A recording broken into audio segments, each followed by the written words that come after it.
All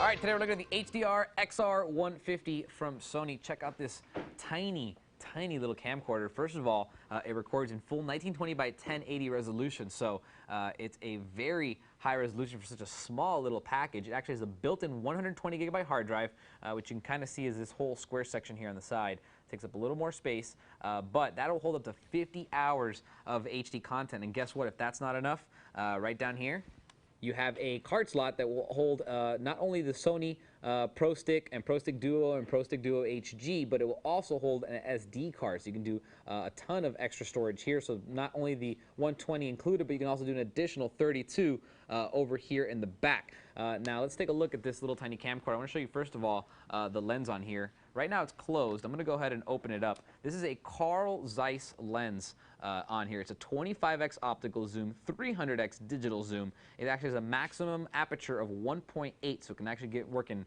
really dark settings. It's going to work and look really good. On top of that, it goes from 2.5 to 62.5 millimeters, is the 35 millimeter equivalent of the lens. It does have this nice little lens cap over here in the front. And another really cool thing about this camera, as far as low light performance goes anyway, is that beyond having a really fast aperture of 1.8, it has a backlit Exmor R CMOS sensor. So basically the sensor in here that's capturing it is backlit. It's going to give you better performance in low light, which is really impressive.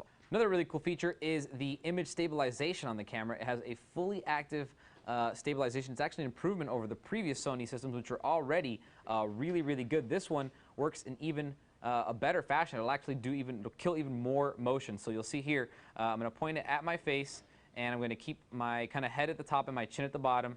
I'm going to touch it and get face recognition, even though it's not necessary. And you're going to see that even if I shake it, the image on the screen is not shaking. It's only the camera that is shaking, and that's how good the image stabilization on this camera is. That means that even if you have like a shaky hand, or you're an older person, or you give it to a kid, they're still going to be able to take really nice, stable video with that SteadyShot. So very nice. Now, on top of all of this, there's a lot of cool little features built in everywhere. We'll start over here. I want to show you this. You have a built-in HDMI port. This HDMI port can output the video that you just recorded from the hard drive to your television in full 1080p 60 frame per second mode. So even though the camera is a 1080i camera, it will output 1080p. Now you can also dub any of the information that's in the hard drive to either the hard drive on your computer through the USB cable or to the SD card in the bottom via a menu in the camera. On top of all of that, you can basically just download the files from the camera to an external hard drive without using a PC if you buy the optional Sony hard drive that they sell. Now the screen is very nice as well. It's a 230,000 dot screen. Basically it's touch sensitive, so it's going to give you a great preview of what your video is going to actually look like. It actually has controls in the front for the zoom, so if you wanted to zoom in, you could just press it there, but obviously it's not as good as actually pressing the zoom control lever right over here. So you can do both. Either or is fine, but the display is touch sensitive and it is pretty nice. Now I'm going to touch it and I'm going to go to the menu and I'm going to show you some of the really cool features.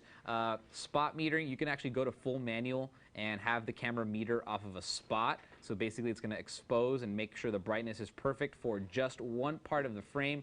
You have face detection and smile detection. Both are really cool. Face detection just tracks your faces while in video mode and makes sure that you are exposing them properly, that they're in focus, etc. Smile detection, on the other hand, is a little bit even cooler, basically.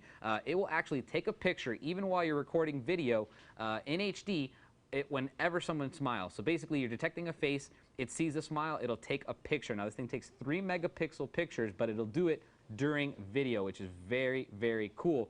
Now, there's a bunch of other menu settings. This is like the quick menu. It's called My Menu. I'm actually going to go down here to Others.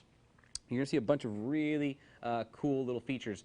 Scene selector, which is really cool. There's also a feature called Eye Auto. The button is actually over here. See Eye Auto? It's like a step above regular auto. Basically, it's going to go through all the scene selection possibilities, like landscape and fireworks or whatever there are. And it's basically going to show, it's going to pick between all of them and pick the best one, including combinations of them all.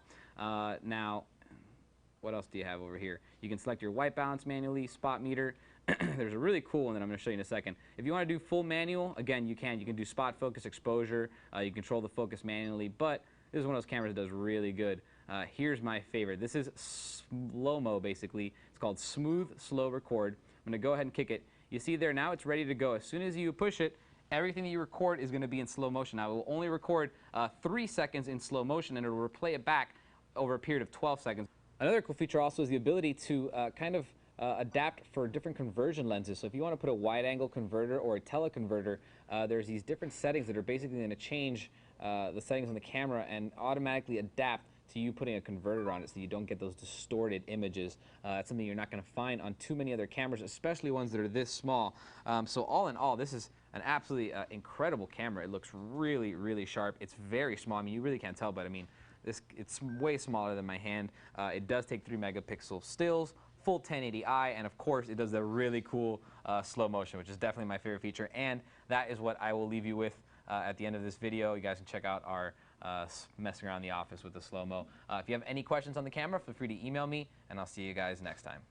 For more information on the Sony HDRXR150 HD Camcorder, type in S08-3784 into any major search engine.